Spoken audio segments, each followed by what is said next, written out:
Everyone talks about trusts like they're the golden ticket, the one legal document that solves everything, wraps your entire estate in a bow, and sends your heirs off into the sunset without a single courthouse headache.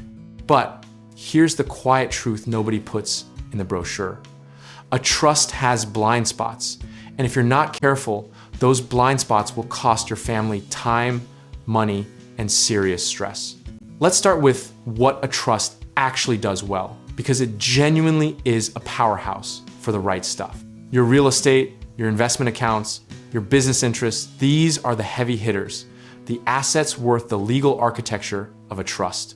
But now walk into your living room and look around, because this is where the story gets interesting. Your couch, your grandmother's china, your vintage record collection, your clothes, all of that is what the legal world calls personality. And a trust, while technically capable of holding it, is almost never the practical answer. Think of it this way. Putting your throw pillows into a trust is like hiring a moving truck to carry a single book across the street technically possible. Wildly overkill and honestly, a little embarrassing.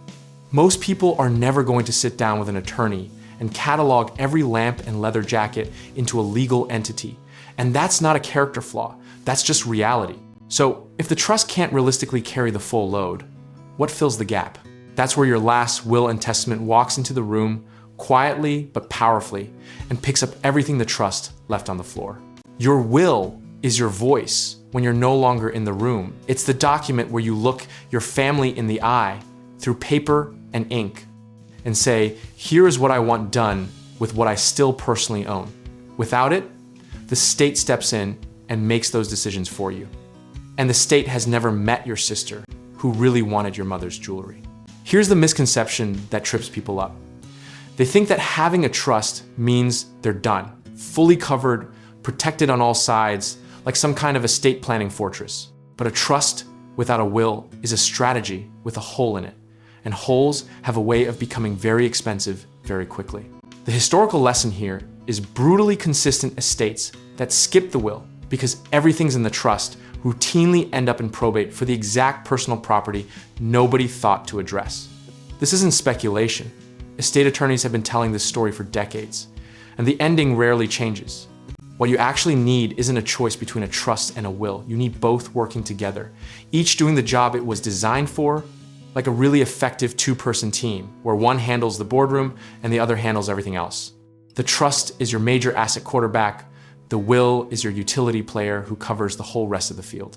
The practical move, the disciplined, unsentimental, get-it-done move, is to establish your trust for the significant assets and then sit down and actually write your will for everything else, no matter how small it feels. Process beats perfection every single time, and an imperfect will executed today is infinitely more valuable than a perfect plan you never get around to making. Here's the philosophical truth underneath all of it. Estate planning isn't about controlling the future. It's about removing unnecessary chaos from a moment that's already going to be hard for the people you love. Discipline and planning is the last gift you give, and it doesn't require being wealthy, it requires being intentional. The irony, of course, is that the people most likely to have everything in order are the ones least likely to think they need it, and the ones who most need a plan are often the ones waiting for the perfect moment that never quite arrives. Don't be the second group. Your ecosystem, and that's exactly the right word for it, is built from multiple tools working in concert, not one magic document claiming to do it all. A trust handles your major assets, a will handles the rest, and together they build something your family can actually work with instead of fight over. So the move is simple, even if it isn't easy. Get honest about what you own, understand which tool handles which category, and then do the work instead of just meaning to. Sizing your plan correctly, being consistent about updating it, and having the discipline to actually execute it, that's where the real protection lives. And whether you're just starting to think about estate planning, need help navigating real estate investing, or are looking for the right lenders and contractors to build your financial future, we can help you get started. So check out our links in the description below.